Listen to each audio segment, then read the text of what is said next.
Sophie Scott Goes South by Alison Lester.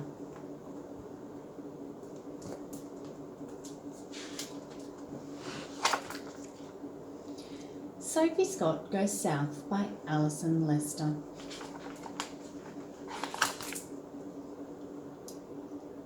Woohoo! I'm going to Antarctica. That's right, me, Sophie Scott. I'm 9 years old and I'm going to Antarctica with my dad. He's the captain of the Aurora Australis. It's an icebreaker, a ship that can go through ice. We're delivering people and supplies to Mawson Station. We'll be the last visitors there before winter comes and the ocean freezes. We'll be at sea for about a month. It will take nearly 2 weeks to get there. Then after a week at Mawson, it'll be time to come home. I see icebergs, penguins, seals and whales. Dad says there might even be blizzards. I can't wait. Day 1. Mum was being brave when she hugged me goodbye at the airport, but I could see tears in her eyes. Alfie was sad too, so I promised to bring him back some Antarctic ice. When our plane was arriving in Hobart, I could see the Aurora Australis in the harbour. She looked tiny from the air, but when I stood beside her, Dad says ships are always girls, I could see she was enormous, as long as soccer ground and 5 stories high. Dad carried my bags to our cabin and I unpacked my things. My bunk has a little curtain I can pull across. There's a reading light just above my pillow and it feels like a cubby house. It's nice knowing Dad will be just on the other side of the cabin. I looked up on top of the top deck and watched as passengers lugged bags up to the gangway and a big crane swung a net full of cargo onto the ship. When everything was packed, Dad blew the horn and the ship moved slowly away from the dock. We threw lolly-coloured streamers to the people waving and held on until the streamers snapped and the water between us got wider and wider. As we left Hobart, a big moon reflected on the water and lights twinkled along the hills. I felt like an astronaut heading into outer space, a bit scared but very excited. Day 2.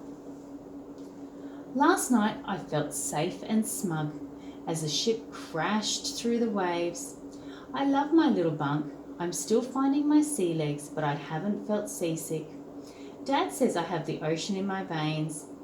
I am very careful when I'm on deck. 1 hand for the ship and 1 for yourself, is what Dad all says. He means always hang on. It would be terrible to fall overboard. There are 62 people on the ship, plus me, and I met most of them today. 23 are crew members and the rest are the Mawson Resupply Expedition. They are the voyage leader and his deputy, 16 people going to stay at Mawson for a year, 12 visiting scientists, 6 people to drive boats, 2 crane operators, 1 artist, Mum's friend Sarah. Here are all the crew. I can see here there's the length of the ship. You can see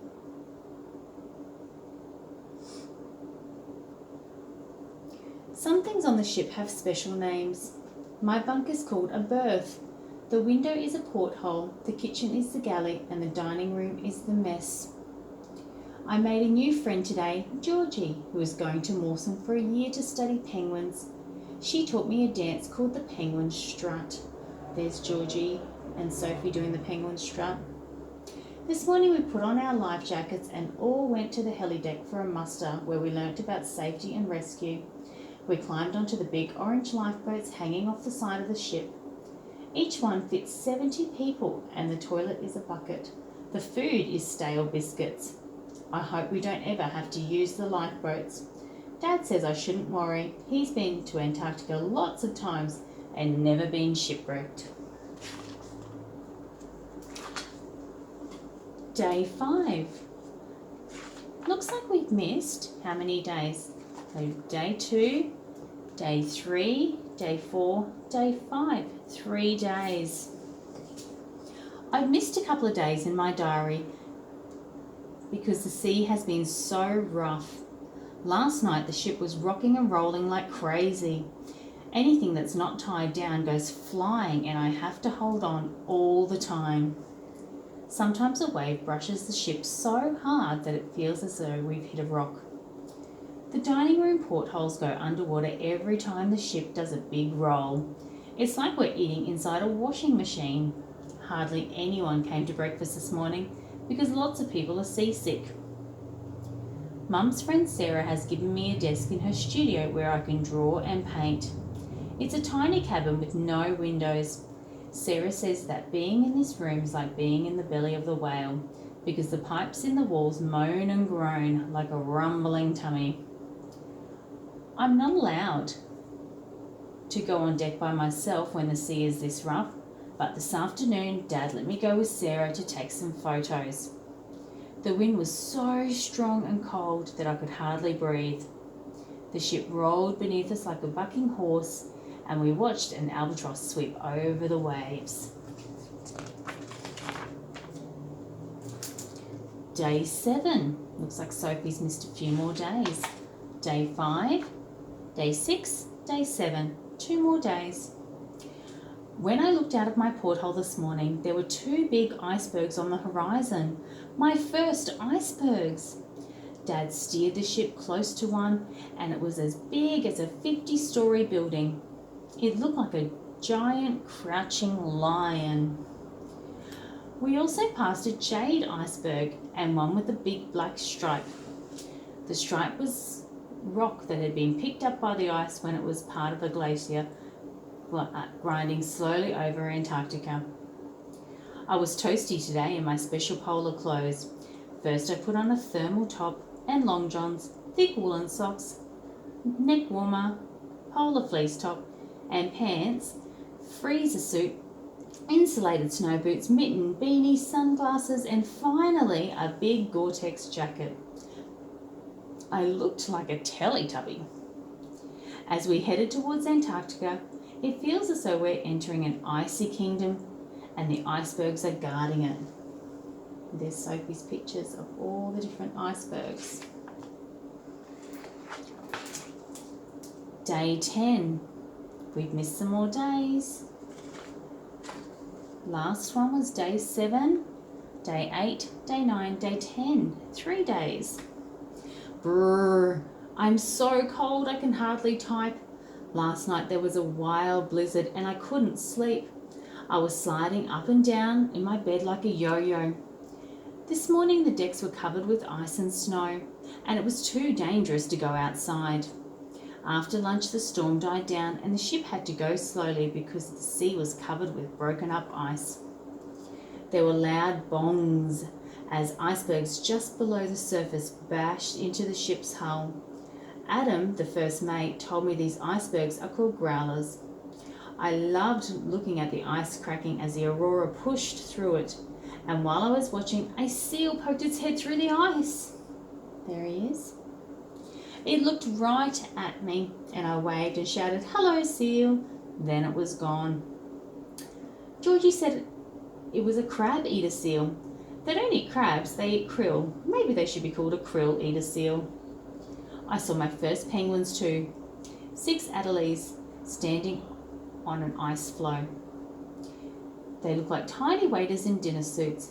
The sun didn't set until 10:30, and by the time I came inside, my toes and fingers were frozen. So remember, we had day 10, day 12, so we've missed day 11. Dad thought we would be at Mawson Station this morning, but the sea ice is too thick for us to go any closer. He's worried we'll get stuck if we keep going, so the ship has stopped. We can see the mountain peaks behind Mawson and it's driving everybody crazy that we are so close, but we still can't get there. I help sweep the ice and snow off the helideck so the helicopters can take the visiting scientists ashore. They only have a week to do their work, so they need to start straight away. Georgie was on the helicopter, but Sarah is still on the ship with me. We're keeping our fingers crossed the ice will clear. Day 13. So have we missed any days? Day 12, day 13. Hooray! Last night the wind blew so hard it shifted the sea ice, clearing the way for the ship to get to Mawson. I saw on the monkey deck as we went in, and the wind was like freezing hurricane.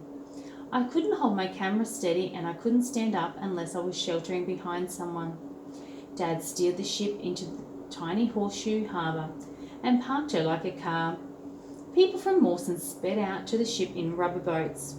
They picked up the mooring ropes and took them back to bollards on the rocky shore.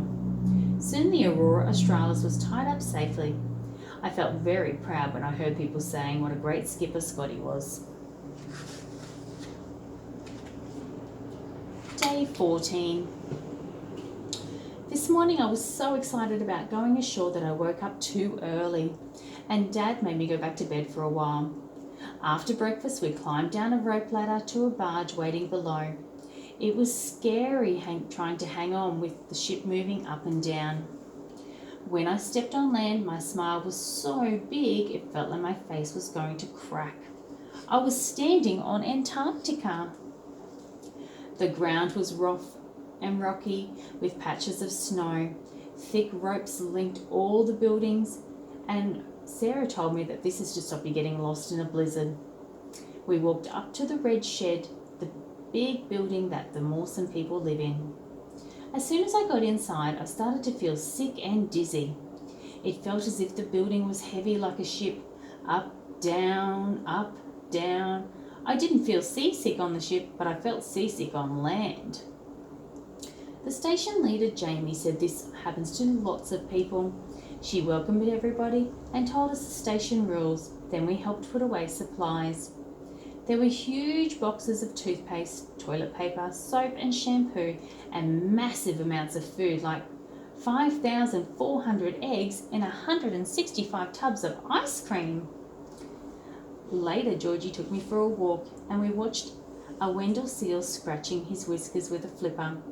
He was groaning and moaning, and I think he'd eaten too many fish.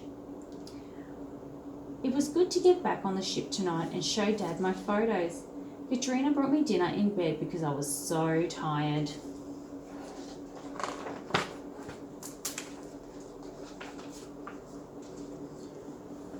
Day 15.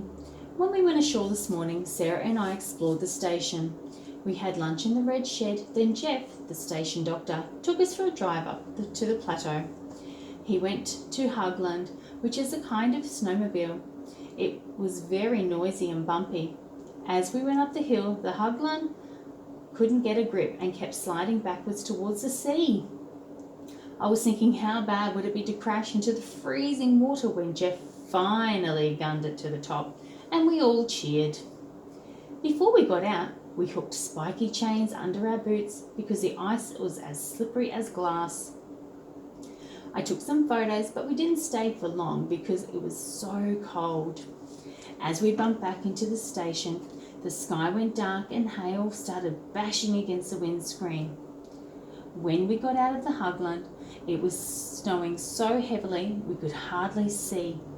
Sarah and I held onto the ropes between the buildings and finally got back to the red shed.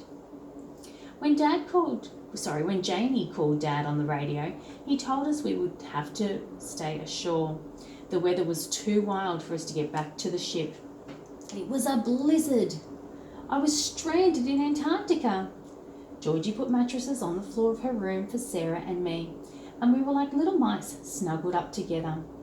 Just before I went to sleep, Georgie played me a recording of a Wendell seal singing under the ice, and its lovely song stayed in my head all night. Day 16. This morning the wind was howling and the walls of the red rock shook as though a monster was trying to get in. It was way too dangerous to go outside. 14 people from the ship were stranded ashore, and we all helped with jobs. I dried dishes and helped Sarah mop the floor.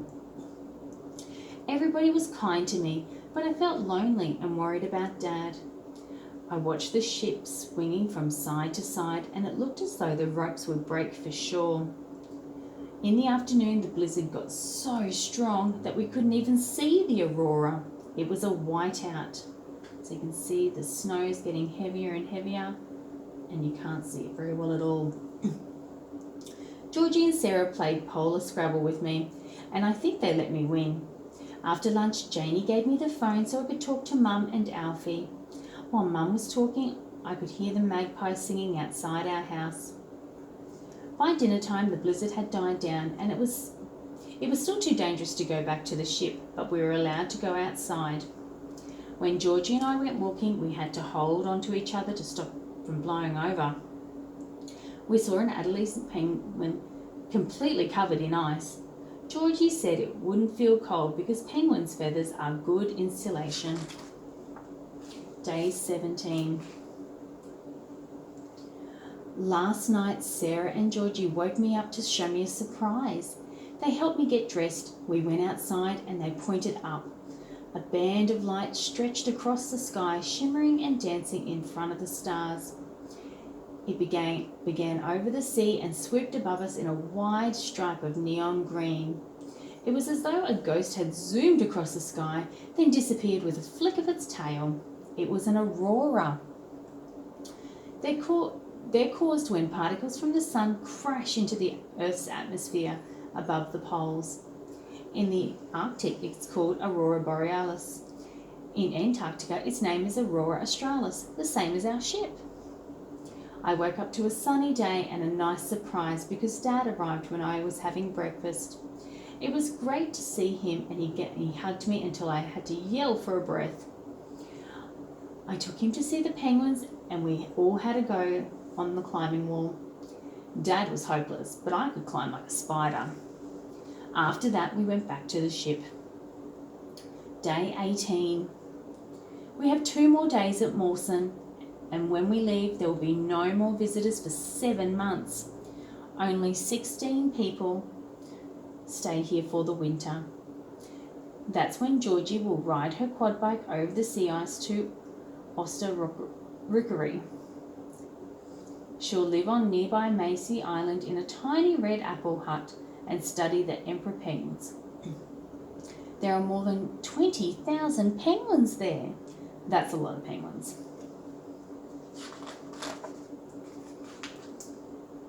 Look at all the penguins. Day 19. Goodbye, Mawson. This morning the helicopters flew out of the ship. We are taking them home with us. I watched the engineers unscrew the rotor blades and stow them in a big box. Then they pushed the choppers into the hangar and tied them down. After lunch, I heard the ship's hooter and raced up on deck to wave to Georgie. Everybody staying at Mawson came down to Horseshoe Harbour to farewell us. They let off pink flares that drifted down through the snowy sky. The sea was freezing into little pancakes of ice, and Dad was anxious to get going. If we weren't quick, we'd be stuck at Mawson for the winter. We crashed through the ice all afternoon. Some bits were so big that the ship tilted on as she slid over them. All the people who have been at Mawson are excited to be going home. The visiting scientists have done their work, and I think Dad and the crew are happy that we didn't get stuck. After dinner, we had a King Neptune ceremony to celebrate crossing the Antarctic Circle. We should have had it on the way down, but the weather was too rough. Adam was dressed up as King Neptune, and Dad was a mermaid.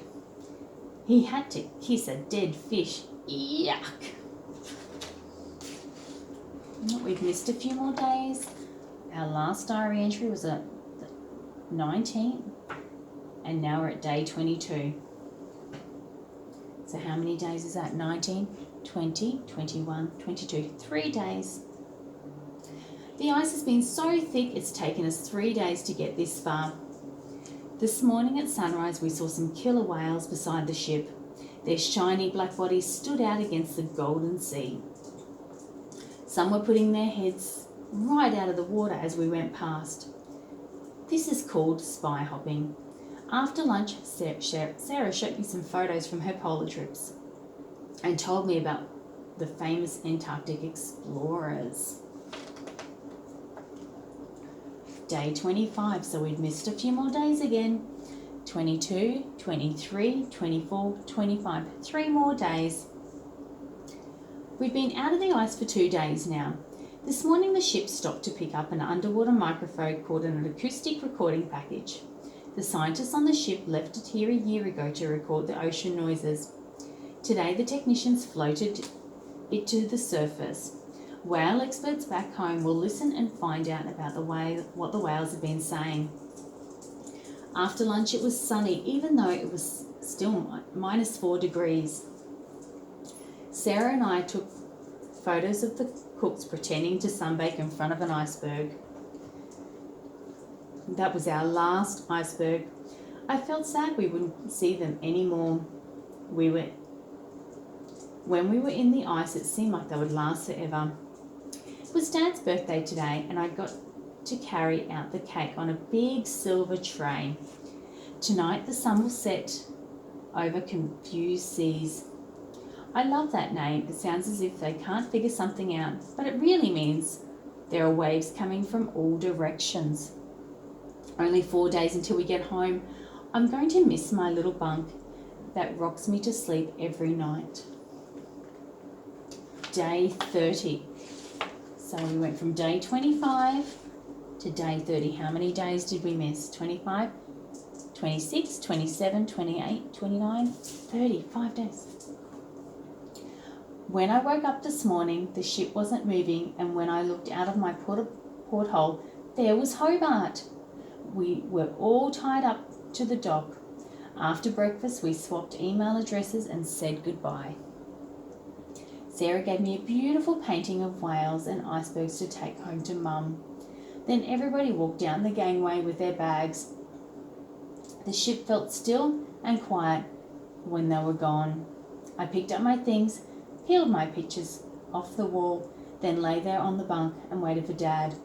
Soon he came. "Come on, Sophie of the Antarctic," he said. "Let's go home." And so we did. And Sophie's got Alfie's ice in her little cooler. The end.